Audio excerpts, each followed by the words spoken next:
Hello welcome साथियों, देवभूमि education point में आप सभी का एक बार फिर से स्वागत है। उम्मीद करता हूं आप सभी लोग अच्छे होंगे। तो साथियों, जैसे कि आपको पता है, हम प्रत्येक दिन आप लोगों के लिए उत्तराखंड की क्लास लेकर आ रहे हैं। तो इसमें स्पेशल बैच आप लोगों के लिए चल रहा है दोस्तों, जिसमें हमने आपको यूके एसएससी ट्रिपल एससी के अंतर्गत जितने एग्जाम आते हैं, यूके पीएससी के अंदर जितने एग्जाम आते हैं, उत्तराखंड पुलिस में चाहे वो दरोगा का एग्जाम हो, चाहे वो कांस्टेबल का एग्जाम हो, उसके लिए इंपॉर्टेंट वीडियो और पटवारी लेखपाल वगैरह जितने भी एग्जाम है, इन सभी के लिए जो है आप लोगों के एक महत्वपूर्ण सीरीज होने वाली है। ये स्पेशल बैच आप लोगों के लिए चल रहा है। तो प्रत्येक दिन यहाँ पर 20 से 30 क्वेश्चन हम जो है सॉल्व करेंगे। उसी सीरीज का आज ये दूसरा वीडियो है। तो इसमें आज मैं 20 एमसीक्यूज आपसे डिस्कस करने वाला हूं। इससे पहले वाले कल के परसों के वीडियो में मैंने 30 एमसीक्यूज लिए थे। तो ये ऐसे प्रश्न हैं जो प्रत्येक एग्जाम में पूछे जाते हैं। इनका हम डिटेल में डिस्क्रिप्शन भी देंगे आपको। तो आप मेरे साथ इस वीडियो में लास्ट तक बने रहना। अगर कोई भी आपको दिक्कत आती है, कुछ कमी लगती है, तो आप मुझे कमेंट करके बोल सकते हैं। चलिए स्टार्ट करते हैं वीडियो को। पहला क्वेश्चन है दोस्तों, हिमालय राज्य के क्रम में उत्तराखंड का कौन सा स्थान है? तो हिमालय राज्य के क्रम में दोस्तों उत्तराखंड का आपको पता ही होगा, ये 11वां स्थान है। ठीक है, 11वें नंबर पर आता है। कौन से नंबर पे? मतलब हिमालय राज्य के क्रम में उत्तराखंड। तो दोस्तों, इससे संबंधित अगर हम जानना चाहें कुछ अन्य आंकड़े भी उत्तराखंड के बारे में देख लेते हैं क्वेश्चन से संबंधित। देखिए, जनसंख्या की दृष्टि से अगर बात करेंगे तो ये 21वां राज्य है। इससे पहले 20वां था। जब तेलंगाना 2014 में तेलंगाना बना, तो तेलंगाना बनने के बाद से दोस्तों इसको 21वें नंबर पर रख दिया गया। ठीक है, यानी कि पहले क्या था? 20वां था। ठीक है, पहले 20वां था, 21वें आ गया तेलंगाना के बाद। अगर 10 की जनसंख्या वृद्धि दर में आपसे पूछता है तो इसका 18वां नंबर है। ठीक है, 10 की वृद्धि दर में। उसके बाद जनसंख्या घनत्व में, यानी कि जन घनत्व में देश में इसका स्थान पूछता है तो 25वां है दोस्तों। ठीक है, यहाँ का जन घनत्व कितना है उत्तराखंड का? 189 उत्तराखंड का जन घनत्व है और 25वां स्थान इसका देश के परिप्रेक्ष्य में आता है। अगर आपसे लिंगानुपात पूछता है उत्तराखंड का, तो 963 उत्तराखंड का लिंगानुपात है। ठीक है, यानी कि 1000 लिंगानुपात का मतलब क्या होता है? तो 1000 पुरुषों में से कितनी महिलाएं? और 963 महिलाएं। ठीक है, तो ये लिंगानुपात होता है। और पुरुष साक्षरता की अगर बात करेंगे तो पुरुष साक्षरता में ये है 87.40 यहाँ का % पुरुष साक्षरता है। इन दोनों के में जो है उत्तराखंड का स्थान है 13वां। ठीक है, यहां पर को यानी कि लिंगानुपात और पुरुष साक्षरता में ये भारत में 13वें नंबर पर आता है उत्तराखंड है। और लिंगानुपात 963 है और पुरुष साक्षरता यहाँ पर 87.40% है। ठीक है, उसके बाद औसत साक्षरता की अगर बात करते हो तो औसत साक्षरता में ये इसका 17वां स्थान है, जो 78.82 यहाँ की उत्तराखंड की औसत साक्षरता है। अगर महिला साक्षरता में पूछता है आपसे, पुरुष साक्षरता में तो 13वां है, महिला साक्षरता में 20वां स्थान है। महिला साक्षरता उत्तराखंड की कितना है? 70.00%। ये सारे आंकड़े मैंने इस प्रश्न से संबंधित आपको बता दिए हैं। कॉपी पेन उठा लो फटाफट से और ये सारी चीजों को नोट करते रहो जो है मेरे साथ साथ। बहुत ही आसान और इंटरेस्टिंग चीजें मैं आपको बता रहा हूं, बहुत ही इंपॉर्टेंट चीजें मैं आपको बता रहा हूं दोस्तों। चलिए बढ़ते आगे अगले प्रश्न की तरफ। अगला प्रश्न है, उत्तराखंड के किस क्षेत्र में सर्वाधिक वर्षा होती है? ठीक है, आपको लग रहा होगा क्वेश्चन बहुत आसान, लेकिन इससे जुड़ी हुई इंपॉर्टेंट चीजें मैं आपको बताने वाला हूं। उत्तराखंड के किस क्षेत्र में सर्वाधिक वर्षा होती है? भाई नरेंद्र नगर में होती है। आपको ये तो पता ही है, नरेंद्र नगर में सर्वाधिक वर्षा होती है। तो भाई इससे जुड़ी हुई कुछ चीजें भी जान लेते। देखिए, नरेंद्र नगर जो है एक चीज के लिए प्रसिद्ध है, इसके बारे में आपको बताता हूं। तत्कालीन जब टिहरी रियासत थी तो टिहरी रियासत की तत्कालीन यहाँ पर राजधानी थी टिहरी रियासत की, और कुंजापुरी मंदिर सिद्धपीठ भी यहाँ पर है, जिसकी वजह से ये प्रसिद्ध माना जाता है। ठीक है, नरेंद्र नगर। और दूसरा, सर्वाधिक वर्षा यहाँ पर उत्तराखंड में सर्वाधिक वर्षा इसी स्थान पर होती है, इसके लिए तो ये प्रसिद्ध है ही है दोस्तों। कुछ अन्य प्रश्न जो है ये मतलब मौसम से संबंधित कुछ अन्य प्रश्न जो उत्तराखंड के एग्जाम में पूछे जाते हैं बार बार, उनको मैं आपको बता देता हूं कुछ इंपॉर्टेंट फैक्ट्स। ठीक है, चलिए तो देखिए, सबसे पहला क्वेश्चन क्या बनता है? एक हमेशा वर्षा ऋतु में सर्वाधिक वर्षा किस हिमालयी क्षेत्र में? देखिए, इस पर ध्यान देना आपको। तो सर्वाधिक वर्षा किस हिमालयी क्षेत्र में होती है, ये पूछा जाता है। तो आपका आंसर क्या होना चाहिए? बाही या फिर शिवालिक हिमालयी क्षेत्र में। यहां पर लगभग 200 सेंटीमीटर वर्षा होती है। ठीक है, कितनी होती है? 200 सेंटीमीटर यहां पर को वर्षा होती है, या 200 सेंटीमीटर से अधिक भी हो सकती है। अगला क्वेश्चन बन सकता है आपका दोस्तों, वर्षा ऋतु में सबसे कम वर्षा किस क्षेत्र में होती है? किस हिमालयी क्षेत्र में होती है? कहां पर होती है पूछेगा तो आपको पता है वो आंसर आपको अलग करना है, स्थान का नाम बताना है। किस हिमालयी क्षेत्र में अगर आपसे पूछता है तो फिर आपको ज्यादा वाला मैंने अभी बताया, अब कम बता रहा हूं, तो ये बृहद हिमालय के ऊपरी भागों में, ठीक है, तो बृहद हिमालय के ऊपरी भागों में ये जो है सबसे कम वर्षा होती है। देखिए क्योंकि जो बृहद हिमालय के ऊपरी क्षेत्र है तो यहां पर क्या होगा दोस्तों, बर्फ जो है सबसे ज्यादा बर्फ ही पड़ती है, ठीक है, हमेशा बर्फ रहती है, यानी कि बर्फ ज्यादा गिरती है, तो बारिश बहुत ही कम होती है, 40 से 80 सेंटीमीटर के बीच। अगर आपसे पूछता है कि राज्य में औसत वर्षा औसत वार्षिक वर्षा कितनी होती है तो आपको 150 से 200 सेंटीमीटर आपका आंसर होना चाहिए। राज्य में अधिकतम वर्षा कब हुई थी आपसे पूछेगा और कहां हुई थी, तो 2013 में हुई थी, ये देहरादून में दोस्तों 3265.2 मिलीमीटर की मतलब वर्षा यहां पर हुई थी, 3265.2 मिलीमीटर, तो राज्य में अधिकतम वर्षा हुई थी 2013 में। अगर राज्य में अधिकतम तापमान कब हुआ था आपसे पूछता है तो ये 2018 में हुआ था पंतनगर में। राज्य में अधिकतम तापमान, सर्वाधिक तापमान 40.60 डिग्री सेंटीग्रेड। अगर न्यूनतम तापमान पूछेगा 2018 में ही ये मुक्तेश्वर में -4.60 डिग्री सेंटीग्रेड तक जो है ये तापमान गया था। तो तापमान या मौसम से संबंधित हमने इस प्रश्न से इतने क्वेश्चन जाने, यहां पर मैंने आपको लगभग 7 से 8 क्वेश्चन इसी प्रश्न से बता दिए हैं एक क्वेश्चन से, ठीक है। तो इसी तरीके से हम स्टडी करेंगे तो हम कभी भी आपकी पढ़ाई जो है बहुत ही प्रभावित या प्रभावी तरीके से होगी। इसीलिए मैं कहता हूं मेरे साथ इस वीडियो में और आने वाले विभिन्न वीडियोज में मेरे साथ बने रहें। अपनी क्रिया प्रतिक्रिया जरूर आप मुझे कमेंट करके बताना दोस्तों, जब आप कमेंट करके हमें आप बताएंगे तभी हम अपने वीडियोज में सुधार कर पाएंगे। आप क्या चाहते हैं हमें कैसे पता चलेगा, जब आप कमेंट करेंगे तब हमें पता चलेगा। चलिए क्वेश्चन की तरफ बढ़ते हैं। उत्तराखंड के किस क्षेत्र में सबसे कम वर्षा होती है, मैंने बताया आपको किस क्षेत्र में, यहां पर आपको स्थानों के नाम दिए, अल्मोड़ा, नरेंद्रनगर या द्वाराहाट। नरेंद्रनगर में तो सबसे ज्यादा वर्षा होती है, इसको आप सीधे ही क्या कर देंगे, कट कर देंगे, ठीक है। तो यहां पर क्या होता है दोस्तों, यहां पर सबसे ज्यादा वर्षा होती है, तो यहां पर इस ऑप्शन के अकॉर्डिंग अगर आप देखेंगे तो ये द्वाराहाट इसका सही जवाब होगा। द्वाराहाट में जो है सबसे कम वर्षा होती है, लेकिन अगर पूरे उत्तराखंड के परिप्रेक्ष्य में अगर आप पढ़ेंगे इसको तो फिर श्रीनगर इसका सही जवाब होगा, ठीक है। तो श्रीनगर परीक्षा वाणी में दिया है, मैंने यहाँ पर नोट करके भी आपको दिया है, 93 सेंटीमीटर यहाँ पर वार्षिक वर्षा होती है, ठीक है। तो श्रीनगर इसका सही जवाब होगा अगर श्रीनगर ऑप्शन में होगा तो, ठीक है। और द्वाराहाट के बारे में थोड़ी सी चर्चा कर लेते हैं। अगर द्वाराहाट ऑप्शन में आया है हमारे क्वेश्चन में तो इससे जुड़ी हुई कुछ इंपॉर्टेंट चीज जो बार बार परीक्षाओं में पूछी जाती है दोस्तों। द्वाराहाट नगर को इतिहास में जो है बैराटपट्टन, ये चीज ध्यान रखना आपने, नंबर 1। दूसरा लखनपुर, ठीक है, इसके कुछ उपनाम है, ठीक है। तो बैराटपट्टन और लखनपुर समेत कई अन्य उपनामों से इसको जाना जाता है, जैसे कि हिमालय की द्वारिका, ठीक है, बहुत ही मोस्ट इंपॉर्टेंट है। हिमालय की द्वारिका के नाम से किसे जाना जाता है, ये द्वाराहाट को जाना जाता है। और यहां पर जो है आपको पता है दोस्तों, विभिन्न प्रकार की, द्वारिका का मतलब है कि यहाँ पर मंदिर हैं, ठीक है, विभिन्न प्रकार के मतलब उसमें कलाओं का इस्तेमाल किया गया बहुत अलग तरीके से। तो यहाँ पर कत्यूरी राजाओं के कला प्रेमी होने और धर्मनिष्ठा होने का इसको प्रतीक भी माना जाता है द्वाराहाट को, क्योंकि यहाँ पर आपको क्यों मैंने आपको बता दिया है। नेक्स्ट क्वेश्चन की तरफ बढ़ते हैं। कुमाऊं का चेरापूंजी किसे कहा जाता है, भाई कुमाऊं का चेरापूंजी किसे कहा जाता है। आप चेरापूंजी, आपको पता है चेरापूंजी क्या है, किसे चेरापूंजी कहते हैं। भाई देखिए चेरापूंजी, सबसे पहले चेरापूंजी के बारे में थोड़ी डिस्कस कर लेते हैं, उसके बाद मैं आपको इसका आंसर बताऊंगा। दोस्तों चेरापूंजी जो है आपको पता ही है, एशिया का या दुनिया का आप कह सकते हैं कि सबसे अधिक बारिश वाला स्थान है, ठीक है, जहां पर दुनिया के सबसे ज्यादा बारिश होती है, उसको वो कौन सा जगह है, चेरापूंजी। दोस्तों भारत के मेघालय राज्य में स्थित है, ठीक है, मेघालय राज्य के पूर्व खासी हिल्स जिले में स्थित है एक बस्ती जिसका नाम है चेरापूंजी। अब किस राज्य में है ये आपको पता चल गया, तो ये किस राज्य में है दोस्तों, मेघालय में स्थित है। हाल ही में एक इंपॉर्टेंट ये है इसमें, तो हाल ही में चेरापूंजी का नाम बदल दिया गया है। चेरापूंजी का नाम बदल करके क्या रख दिया दोस्तों, सोहरा यहाँ का नाम कर दिया गया। मोस्ट इंपॉर्टेंट है, करंट में भी पूछा जा सकता है, आपको ये पता होना चाहिए। चेरापूंजी का नाम बदल करके अब सोहरा कर दिया गया है और सोहरा में जो है दुनिया की सबसे सर्वाधिक बारिश के लिए इस स्थान को जाना जाता है, ठीक है। ये रहा चेरापूंजी। अब यानी कि अब अगर उत्तराखंड का पूछता है तो आपको पता ही है, उत्तराखंड के लिए तो आपका नरेंद्रनगर हो जाता, ऑप्शन बी है, ठीक है, ये हो गया आपका उत्तराखंड का। अगर आपसे कुमाऊं का पूछ रहा है, भाई कुमाऊं का पूछेगा तो इसका होगा सूखी ढांग, ठीक है। इसका सही उत्तर क्या होने वाला आपका, सूखी ढांग। कुमाऊं का चेरापूंजी सूखी ढांग को कहा जाता है, यानी कि कुमाऊं में सर्वाधिक बरसात कहां पर होती है, सूखी ढांग में होती है।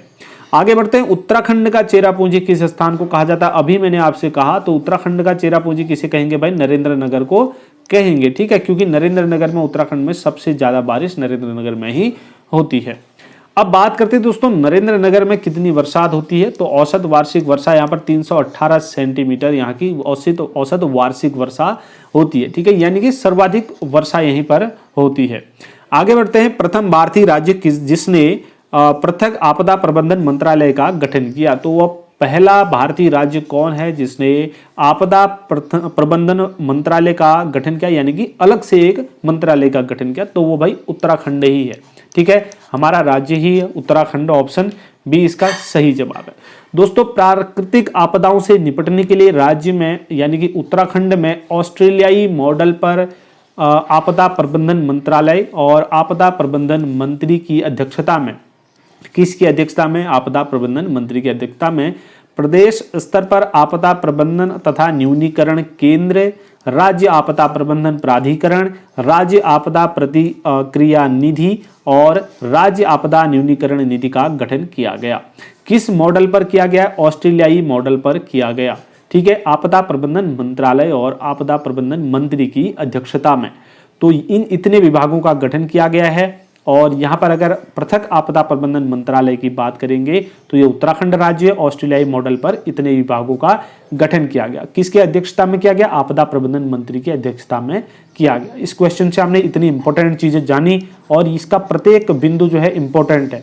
अगला आपको मैं बताऊं, राष्ट्रीय आपदा प्रबंधन प्राधिकरण जिसको NDMA बोलते हैं, तो इसके बारे में कुछ इंपॉर्टेंट चीजें देख लो जो बार बार परीक्षाओं में देखने को मिलती है। दोस्तों भारत में आपदा प्रबंधन के का इसको जो है एक शीर्ष निकाय इसको माना जाता है। किसको? NDMA, ठीक है, NDMA को, राष्ट्रीय आपदा प्रबंधन प्राधिकरण को, ठीक है, यानी कि आपदा प्रबंधन के लिए शीर्ष निकाय है, ठीक है।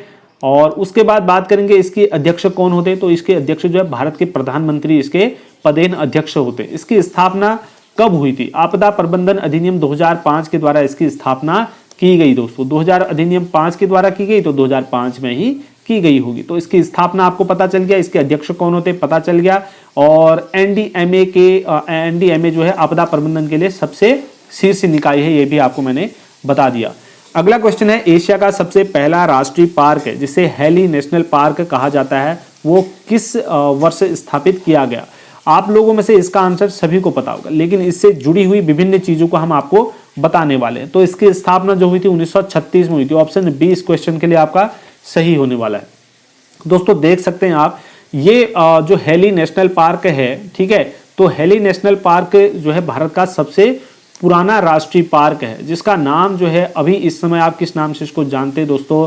कॉर्बेट नेशनल पार्क के नाम से इसको जाना जाता है। इसके पूरे इतिहास में आपको बताऊंगा, ठीक है। तो ये भारत का सबसे पुराना राष्ट्रीय पार्क है दोस्तों। 1936 में मैंने बताया आपको इसकी स्थापना हुई थी। तो 1936 में तो लुप्त प्राय बंगाल बाघ की रक्षा के लिए हैली नेशनल पार्क है, ठीक है, हैली नेशनल पार्क को स्थापित किया गया था। किसने? उस समय के गवर्नर माल्कम हैली के नाम पर इस पार्क को स्थापित किया गया था, ठीक है। स्वतंत्रता मिलने के बाद यानी कि लगभग मैं आपको बता दूं 1947 में ही इसका नाम बदल करके, हैली नेशनल पार्क का नाम बदल करके क्या रख दिया गया?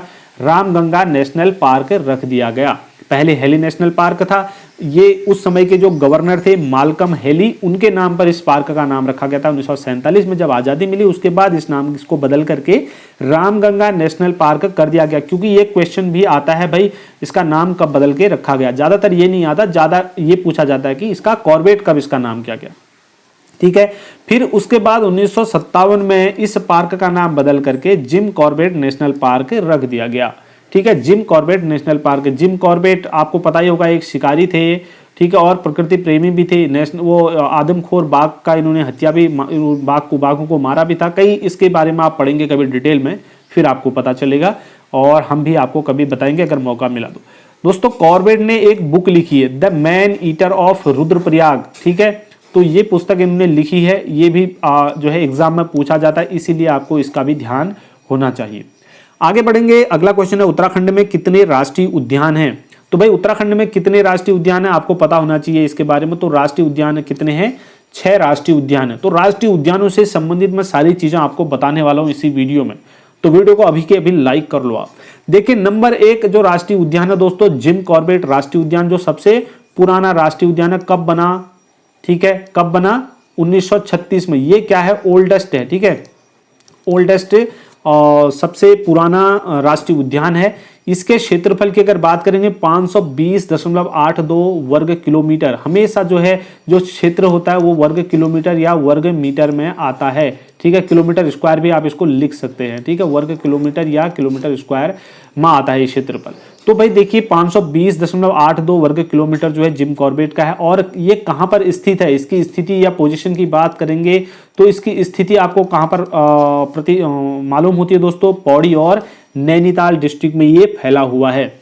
उसके बाद दूसरे नंबर पर आता है गोविंद राष्ट्रीय उद्यान, तो ये 1980 में बसाया गया, ठीक है।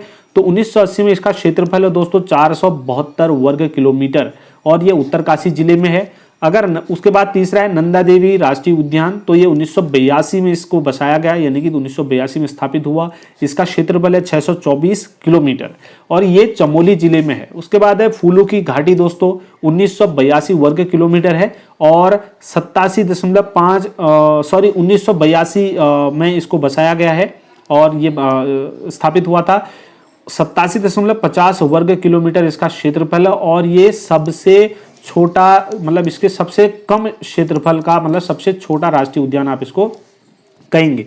सबसे बड़ा हमने अभी मैं आपको बताता हूं, ठीक है, ये चमोली जिले में है। उसके बाद राजाजी राष्ट्रीय उद्यान की बात करेंगे, 1983 में इसको स्थापित किया गया और 820.42 वर्ग किलोमीटर इसका क्षेत्रफल। ये 3 जिलों में फैला हुआ है, देहरादून में, पौड़ी में और हरिद्वार में, ठीक है, 3 जिलों में फैला हुआ है। ये क्वेश्चन, इसके प्रत्येक पार्ट से क्वेश्चन पूछे जाते, अभी बता रहा हूं। सबसे पुराना मैंने आपको बता दिया, ठीक है, सबसे पुराना बताया और सबसे कम मैंने आपको बताया, सबसे नया भी मैं आपको बताने वाला हूं। उसके बाद है गंगोत्री राष्ट्रीय उद्यान। आप देख सकते हैं मैं नया से लेकर के पुराने से लेकर नए की तरफ को बढ़ रहा हूं। तो ये 89 में इसको बसाया गया, यानी कि ये सबसे क्या होगा, सबसे नया कौन सा होगा, गंगोत्री होगा। और सबसे बड़ा भी यही है भाई, क्षेत्रफल में सबसे बड़ा भी गंगोत्री है, ठीक है, यानी कि सबसे अधिक क्षेत्रफल किसका, 2390 वर्ग किलोमीटर गंगोत्री राष्ट्रीय उद्यान का क्षेत्रफल है, यानी कि सबसे बड़ा भी यही है, सबसे नया भी है। सबसे पुराना कौन सा, जिम कॉर्बेट है। और सबसे कम क्षेत्रफल या सबसे छोटा कौन है, फूलों की घाटी। और गंगोत्री राष्ट्रीय उद्यान कहां पर है, उत्तरकाशी में। स्क्रीनशॉट ले लो और नोट करके अपने पास रख लो दोस्तों, ठीक है। आगे बढ़ते हैं, लाइक आपने कर लिया होगा वीडियो को, उम्मीद करता हूं। उसके बाद है मध्य हिमालय की जनजातियों के सामाजिक आर्थिक विश्लेषण के लेखक कौन है। तो भाई मध्य हिमालय, ये बहुत ही फेमस क्वेश्चन है और बार बार आता है। इसका सही जवाब है डी.के. नौटियाल, ठीक है। तो डी.के. नौटियाल जो है मध्य हिमालय की जनजातियों के सामाजिक आर्थिक विश्लेषण के लेखक हैं दोस्तों। इसमें एक आप ऑप्शन ए में देख रहे होंगे के.एस. बल्दिया, ठीक है। तो के.एस. वाल्दिया के बारे में आपको मैं बता दूं दोस्तों, इनका पूरा नाम है खड़ग सिंह वाल्दिया, ठीक है। तो खड़ग सिंह वाल्दिया इनका नाम है पूरा और इनका जन्म हुआ था 1937 में। कहां पर, पिथौरागढ़ में इनका जन्म हुआ था दोस्तों। इनके महत्वपूर्ण कुछ कार्य की बात करूं तो किस कार्य के लिए इनको जाना जाता है, इन्होंने मध्य हिमालय की भू संरचना पर महत्वपूर्ण शोध या रिसर्च का कार्य किया था, ठीक है। तो इसलिए इनको जाना जाता है मध्य हिमालय की भू संरचना पर, ठीक है, के.एस. वाल्दिया को। नेक्स्ट है कस्तूरी मृग का वैज्ञानिक नाम क्या है। कस्तूरी मृग को आप सभी लोगों ने देखा होगा या जानते होंगे, मतलब सामने नहीं देखा होगा तो चित्र के माध्यम से जरूर देखा होगा दोस्तों। कस्तूरी मृग के बारे में आपको पता है, कस्तूरी मृग जो हमारे राज्य का राज्य पशु है, कस्तूरी मृग। तो इसका वैज्ञानिक नाम क्या है, देखिए आपको ये फर्स्ट वाला जो है क्राइसोमास्कस गास्टर, ये इसका नाम नहीं है, ये उल्टा सीधा लिख के लिखा है। रोडोडेंड्रॉन, ये जो है बुरांस का वैज्ञानिक नाम है, ठीक है, बॉटनिकल नेम है। और मास्कस क्राइसोगास्टर जो है किसका वैज्ञानिक नाम है, कस्तूरी मृग का वैज्ञानिक नाम है, यानी कि ऑप्शन सी आपका यहाँ पर बिल्कुल सही होने वाला है दोस्तों। उसके बाद मैं आपको बता दूं, देखिए ये चित्र के माध्यम से आप यहाँ पर देख रहे होंगे, ये कस्तूरी मृग है। कस्तूरी मृग से इंपॉर्टेंट जो चीजें आती हैं, कुछ क्वेश्चन जो एग्जाम में पूछे जाते हैं वो मैं आपको बताऊंगा दोस्तों। ये जो कस्तूरी प्राप्त होती है ये नर मृग से प्राप्त होती है, ठीक है, मादा मृग से प्राप्त नहीं होती है, नर मृग से होती है। लगभग एक बार में आप 30 से 50 ग्राम कस्तूरी जो है प्राप्त कर सकते हैं दोस्तों। इसका उपयोग क्या होता है, ये किस लिए उपयोग में लाई जाती है, इससे औषधि के रूप में इसको यूज करते हैं, जैसे दमा है, मिर्गी, निमोनिया आदि इनकी दवाई इससे बनाई जाती है। परफ्यूम इंडस्ट्री में भी इसका इस्तेमाल होता है, ठीक है। तो कई चीज़ों में इसका इस्तेमाल होता है। एग्जाम में यही पूछा जाता है कि भाई जो है इसमें कितना मतलब इससे यूज कर सकते हैं या किस से पाया जा सकता है। कस्तूरी मृग क्या है, मतलब यहाँ का राज्य पशु है, ठीक है। और ये चीज़ें कुछ इंपॉर्टेंट चीज़ें यही पूछी जाती है, बाकी इसका साइंटिफिक नेम भी पूछा जाता है, ये मैंने आपको बता दिया। अगला क्वेश्चन है दोस्तों, कश्मीर के शासक ललितादित्य मुक्तापीठ द्वारा गढ़वाल विजय का उल्लेख मिलता है। तो भाई किस में मिलता है, राज तरंगणी में मिलता है, ठीक है। तो कश्मीर के शासक, जहां पर कश्मीर आया तो राज तरंगणी जो कल्हण के द्वारा लिखी गई थी, अब ठीक है, ये तो आपको पता ही होगा, कल्हण द्वारा राज तरंगणी लिखी गई है। तो कल्हण ने जो है जो राज तरंगणी, इसमें कश्मीर का ही पूरा इतिहास है, इसके बारे में आपको पता ही होगा, ठीक है। अब मैं आपको कुछ इंपॉर्टेंट चीजें बता दूं इससे जुड़ी हुई। ललितादित्य मुक्तापीठ के बारे में सबसे पहले बात करते हैं दोस्तों। ललितादित्य मुक्तापीठ का राज्यकाल जो था, ये आपको पता ही है ना, कश्मीर के शासक हैं, तो इनका राज्यकाल 724 से 761 ईस्वी के बीच माना जाता है, ठीक है। ये कश्मीर के कारकोट राजवंश के हिंदू कायस्थ सम्राट थे दोस्तों, ठीक है। किस वंश के हैं ये, कारकोट राजवंश से संबंधित है। कौन, ललितादित्य मुक्तापीठ। राज्यकाल मैंने आपको बता दिया दोस्तों। कारकोट राजवंश जो है, इसकी स्थापना की बात करूंगा तो इसकी स्थापना की थी दुर्लभ वर्धन कायस्थ ने, ठीक है। दुर्लभ वर्धन, ये यहाँ पर थोड़ा सा हो गया, तो दुर्लभ वर्धन कायस्थ ने इस वंश की स्थापना की थी। किस वंश की, कारकोट राजवंश की स्थापना। दोस्तों साहस और पराक्रम की प्रतिमूर्ति सम्राट ललितादित्य मुक्तापीठ का नाम कश्मीर के इतिहास में सर्वोच्च स्थान पर है। तो ये बहुत ही साहसी थे और पराक्रमी राजा थे, ठीक है। कश्मीर के इतिहास में इनका नाम सर्वोच्च स्थान पर है। दोस्तों एक चीज और इंपॉर्टेंट बताता हूं, कश्मीर उस समय सबसे शक्तिशाली राज्य था, ठीक है। किस समय, जिस समय ललितादित्य मुक्तापीठ जो है शासन कर रहे थे, उस समय कश्मीर सबसे शक्तिशाली राज्य था। इसकी सीमा की बात करेंगे तो उस समय का जो कश्मीर का राज्य था वो कहाँ तक फैला हुआ था, ये तिब्बत से लेकर के द्वारिका और उड़ीसा के सागर तट तक जो है दक्षिण तक फैला हुआ था। तिब्बत से लेकर द्वारिका और उड़ीसा के सागर तट और दक्षिण तक फैला था। पूर्व में बंगाल, पश्चिम में विदिशा और मध्य एशिया तक कश्मीर का राज्य फैला हुआ था उस समय, जिसकी राजधानी कहाँ पर थी दोस्तों, प्रकरसेन नगर थी। ललितादित्य की सेना के पदचाप जो है, यानी कि पैरों के निशान अरण्यक यानी कि ईरान तक पहुंच गई थी, ठीक है। तो इन्होंने ईरान तक अपने पद चिन्हों की छाप छोड़ी थी, यानी कि वहां तक इन्होंने अपने राज्य को फैलाया था। अगला क्वेश्चन देखते हैं।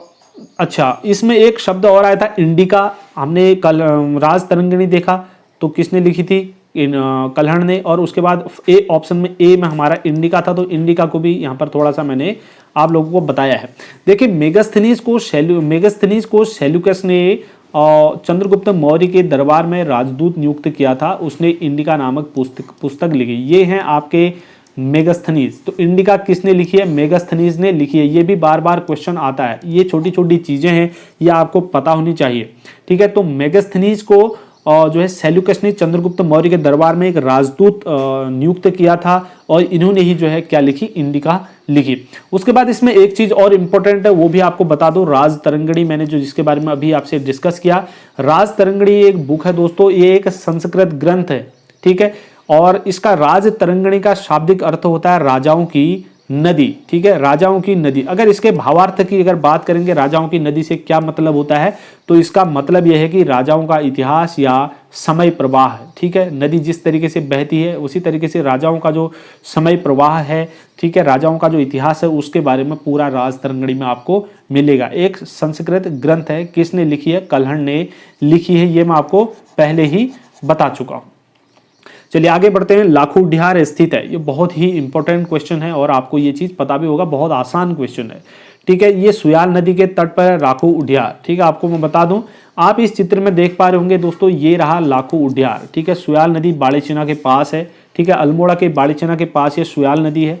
यहाँ इस क्षेत्र के जो लोग हैं उनको तो पता ही होगा, जो लोग बाहर जैसे गढ़वाल से या कहीं से है तो उन लोगों के लिए थोड़ा सा पढ़ना पड़ेगा, ठीक है। तो यहाँ से क्या क्या चीजें प्राप्त हुई है ये इंपॉर्टेंट होता है, ठीक है। यहाँ से मानव और पशुओं के चित्र प्राप्त हुए, ठीक है। आप देख पा रहे होंगे यहाँ पर मानव, ये मानव के चित्र हैं। एक बार मैं यहाँ पर जाऊंगा और यहाँ से लाइव होकर के मैं आप लोगों के लिए पूरा वीडियो बनाऊंगा, आपको मैं यहाँ के चित्र बिल्कुल लाइव दिखाऊंगा। अभी चित्र में आप देख लो किस तरीके के चित्र यहाँ पर दिखाई दे रही है, मानव आकृतियां टाइप की आपको दिखाई दे रही है। इसमें मानव ने क्या कर रखा है, एक दूसरे के हाथ पकड़ रखा है और नृत्य करते हुए जैसे दिखाई दे रहे हैं। और यहाँ के चित्र कैसे रंग से रंगे गए हैं भाई, ये लाल रंग से रंगे गए हैं। ठीक है, आप इस चित्र में देख रहे हो, जिंदगी भर नहीं भूलोगे आप। और देखिए इसमें मैंने आपको बताया अकेले या समूह में नृत्य करते हुए दिखाए गए हैं और चित्रों रंगों से इनको सजाया गया है। कहीं कहीं पर आपको अकेले भी देखने को मिलेंगे ये चित्रों में। ठीक है, चलिए पशु भी हैं कहीं कहीं पर। चलिए आगे बढ़ते हैं।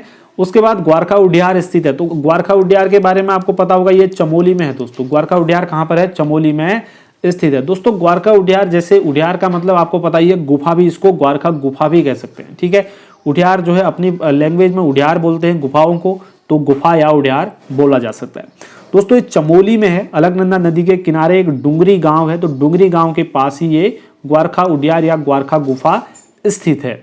यहाँ पर क्या क्या चीजें मिली है, मानव मिले हैं, भेड़, बारहसिंगा, लोमड़ी आदि के रंगीन चित्र प्राप्त हुए हैं। यहाँ पर जो खास बात थी वो ये थी कि जो लाखों गुफा में चित्र देखे गए थे उनसे कुछ ज्यादा चटकदार चित्र यहाँ पर देखने को मिले हैं। ठीक है, उनसे भी कुछ अधिक चटकदार चित्र यहाँ पर देखने को मिले हैं। अगला क्वेश्चन है, यज्ञ कुंडों के अवशेष कहां से प्राप्त हुए हैं, तो यज्ञ कुंडों के अवशेष जो है बाड़ावाला से प्राप्त हुए। तो बाड़ावाला से प्राप्त हुए दोस्तों।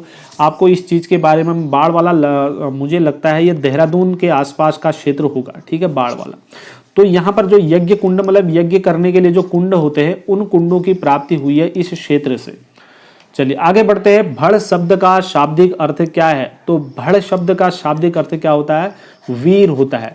एक नरेंद्र नेगी जी का एक गाना है, ठीक है, वीरू भड़ू का देश, इस टाइप से कुछ। ठीक है, तो हमारा उत्तराखंड का बखान करते हैं उस गाने में। तो भड़ का मतलब क्या होता है दोस्तों, वीर होता है।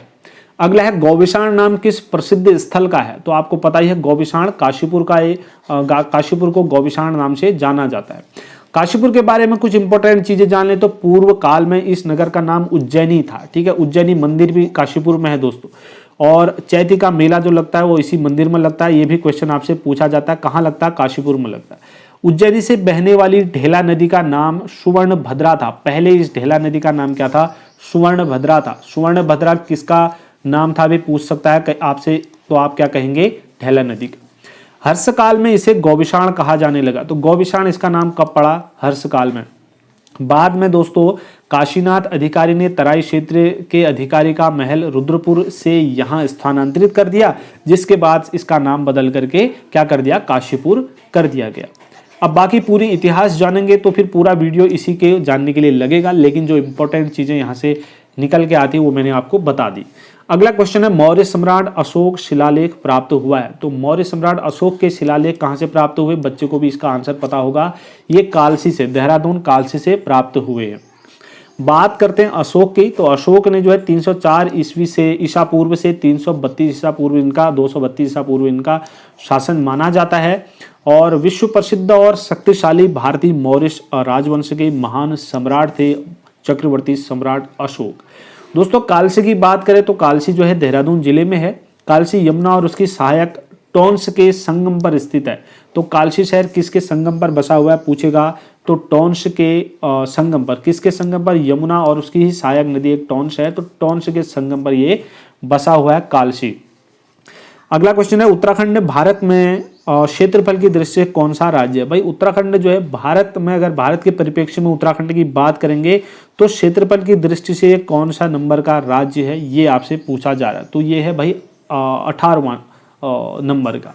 ठीक है, तो 18वें नंबर का राज्य है। क्वेश्चन नंबर 18 का ऑप्शन डी यहाँ पर सही होगा। ठीक है, तो अभी इसमें एक थोड़ा सा करेक्शन मैं आपको बता देता हूँ दोस्तों। यहाँ पर जब से तेलंगाना बना है ना, तो तेलंगाना के बनने के बाद थोड़े से आंकड़ों में परिवर्तन देखा गया है।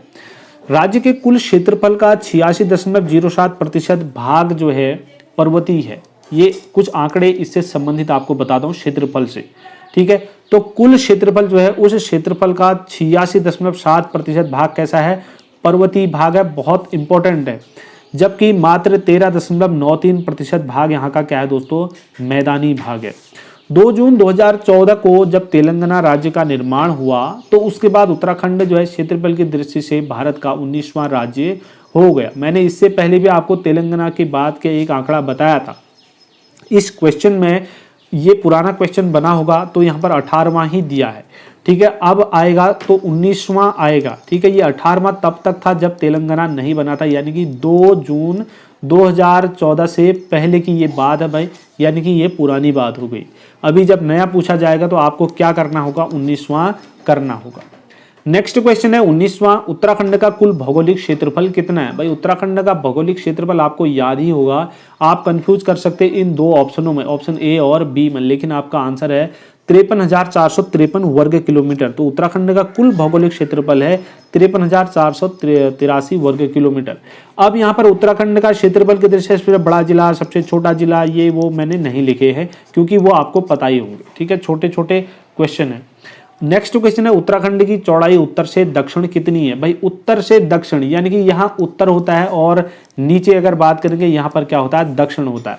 यहाँ होता है पश्चिम और यहाँ होता है पूरब, ठीक है। तो आपको बताना है कि उत्तर से दक्षिण में, ठीक है, उत्तर से हमारे जो उत्तराखंड है इसका आकार कैसा है दोस्तों, लगभग इसका आकार आयताकार माना जाता है, ठीक है। तो उत्तर से दक्षिण आपको इसकी लंबाई बतानी है। मैं आपको बताऊं दोस्तों, उत्तर से दक्षिण 320 किलोमीटर, ऑप्शन बी यहाँ पर सही है, 320 किलोमीटर इसकी लंबाई है। मैं आपको बताऊं, देखिए ये रहा उत्तर से, यानी कि ये आपका उत्तराखंड का मैप है। यहाँ से लेकर के अगर यहाँ तक की बात करेंगे तो ये कितना किलोमीटर हो जाएगा, 320 किलोमीटर। और अगर इसकी पूछता आपसे पूरब से पश्चिम या पश्चिम से पूरब की तरफ बोलता है तो आपको कैसे देखना पड़ेगा, इस तरीके से। तो आपको यहाँ से लेकर के यहाँ तक इसकी है 358 किलोमीटर, ठीक है, 358 किलोमीटर और 300। और राज्य का आकार आपसे पूछा जाता है तो लगभग जो है हमारे राज्य का आकार कैसा है, आयताकार है, ठीक है। ये देख पा रहे होंगे आप, हमारे उत्तराखंड राज्य का आकार आयताकार है, ठीक है। ये मैंने चीज़ें आपको जो है उत्तराखंड से संबंधित आपको कुछ चीज़ें मैंने इंपॉर्टेंट बता दी हैं। और कितनी सीमाओं से मिलता है, क्या मिलता है, आप देख सकते हैं यहाँ पर ये चाइना से मिलता है, यहाँ पर तिब्बत वाले क्षेत्र में, यहाँ नेपाल से मिलता है उत्तराखंड है, ठीक है। और इधर जो है हिमाचल प्रदेश, अदर राज्य, इधर हरियाणा से दूसरे राज्य से, यहाँ उत्तर प्रदेश से मिलता है दूसरे राज्य से, ठीक है। तो इस तरीके से आप अगर इसकी कंप्लीट में अगर पढ़ना चाहेंगे तो मैं आपको बता दूँ। तो ये कुछ इंपॉर्टेंट चीज़ें मैंने आपको इस क्वेश्चन से बता दी हैं, जो भी मुझे इंपॉर्टेंट लगा वो मैंने आपको बता दिया दोस्तों।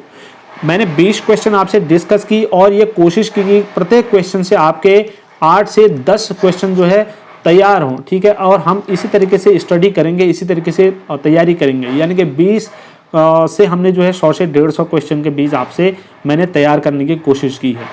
वीडियो को आपने अभी के अभी अगर लाइक नहीं किया तो प्लीज़ वीडियो को लाइक कर दो और अपने दोस्तों तक जो है शेयर भी कर दो दोस्तों।